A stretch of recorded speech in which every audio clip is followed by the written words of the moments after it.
Nous croyons que les membres de la famille peuvent être ensemble à jamais. Et c'était important pour moi de savoir que lui et moi pouvions être ensemble. Pas seulement maintenant, mais même après la vie ici-bas. L'Église de Jésus-Christ des Saints des Derniers Jours existe pour bénir tous les enfants de Dieu. Elle a été organisée pour réaliser le plan divin du bonheur pour toute l'humanité, pour permettre aux familles d'avoir une vie meilleure ici-bas et pour les préparer à la joie éternelle dans la vie à venir.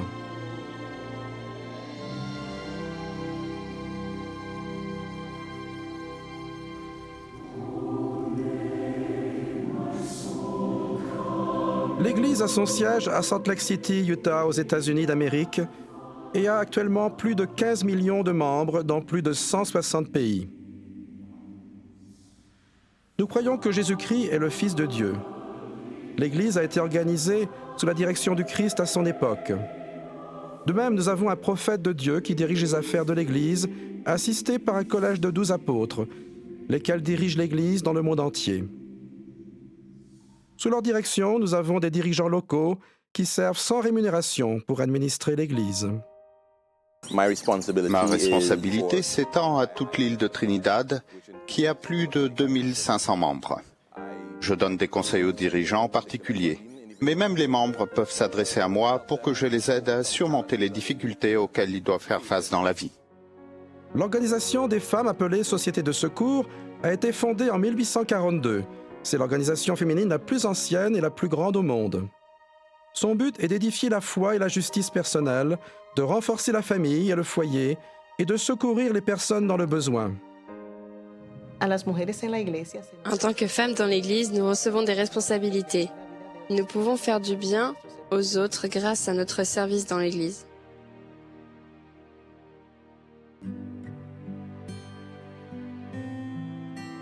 Lorsque Jésus vivait ici-bas, il a organisé son Église et il a ordonné 12 apôtres.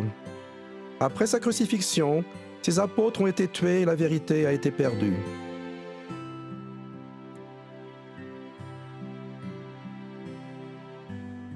Joseph Smith était un garçon de 14 ans qui cherchait à savoir quelle était la véritable religion. Un jour, en lisant les Écritures, il est tombé sur le verset 5 du chapitre 1 de Jacques, qui dit « Si quelqu'un d'entre vous manque de sagesse, qu'il la demande à Dieu. » Joseph a suivi ce conseil, il a prié Dieu. Les cieux se sont ouverts à lui, et notre Père Céleste et son Fils Jésus-Christ sont apparus.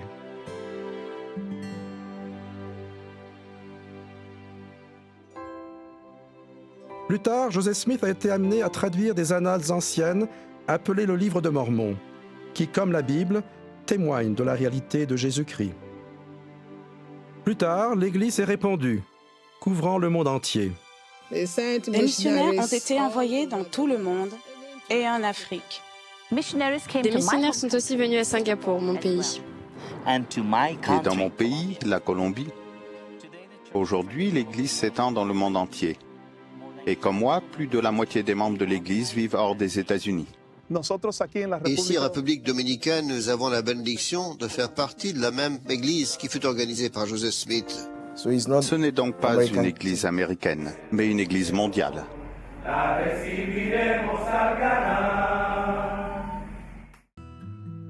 Plus de 70 000 jeunes du monde entier passent de 18 mois à 2 ans de leur vie à prêcher l'Évangile à toutes les personnes qui souhaitent entendre son message. Des retraités servent aussi. Leurs efforts peuvent se faire dans le domaine de l'éducation, de la santé, de l'emploi, de l'aide humanitaire et dans beaucoup d'autres où l'aide est nécessaire. Le service missionnaire s'accomplit sans salaire. Les missionnaires subviennent à leurs besoins grâce à leurs économies personnelles ou aux contributions de leurs familles et de leurs amis. Je suis missionnaire parce que je veux faire connaître les bénédictions que notre Père Céleste nous a données à moi et à ma famille. Il nous a donné une famille pour que nous puissions être heureux ici-bas et continuer à progresser. Aujourd'hui, nous sommes venus au temple pour nous marier.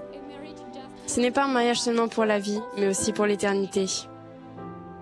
Une partie importante de l'enseignement du mormonisme est que le mariage ne doit pas nécessairement finir à la mort. Le mariage peut continuer dans les éternités, et un Dieu aimant l'a conçu ainsi. Ma famille, nous venons juste d'être scellés au temple pour le temps et pour toute l'éternité. Lorsque nous avons vu nos enfants tout vêtus de blanc, nous avons pleuré tous les deux. C'est un sentiment que l'on éprouve mais que l'on ne peut pas décrire. À l'époque biblique, l'idée d'un temple est que c'est un lieu particulier où Dieu est continuellement omniprésent. Un temple mormon est différent d'un lieu de culte normal. Le temple est l'endroit le plus sacré et le plus saint pour les membres de l'Église.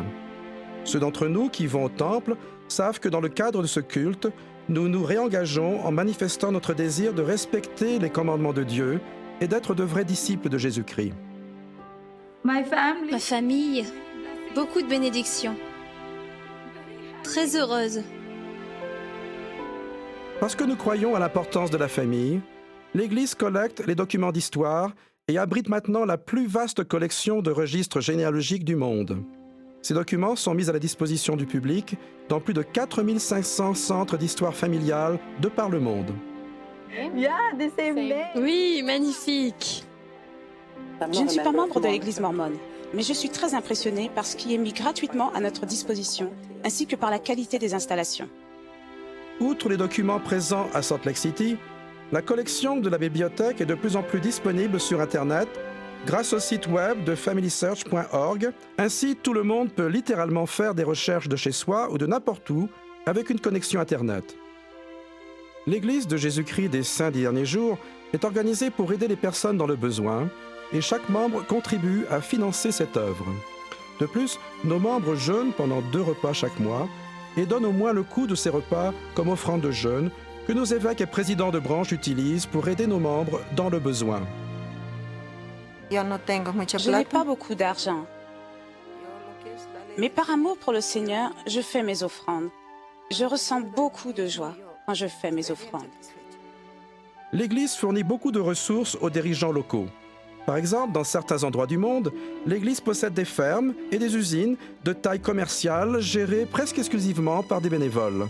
Là où l'on n'organise pas de production de nourriture, les dirigeants utilisent le fonds du jeûne pour acheter de la nourriture et d'autres articles pour venir en aide. Nous nous efforçons aussi d'aider les personnes dans le besoin par le biais de nombreuses initiatives humanitaires. L'Église m'a donné des poulets à élever et je suis devenue autonome. L'Église de Jésus-Christ a aidé plus de 7 millions de personnes dans plus de 5000 villes et villages de par le monde pour qu'elles aient accès à des sources d'eau potable.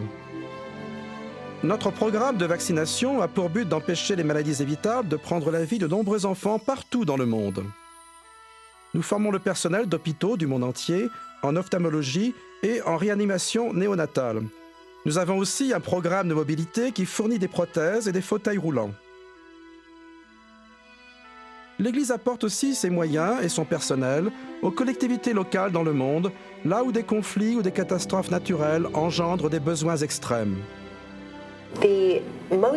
Ce qui est le plus important, après une catastrophe, c'est d'amener de grands groupes de personnes sur les lieux.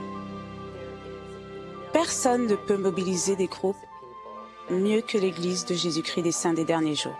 Nous ne sommes pas membres de leur Église, mais nous recevons toujours leur aide. Nous avons tous à l'esprit ce que Jésus a dit.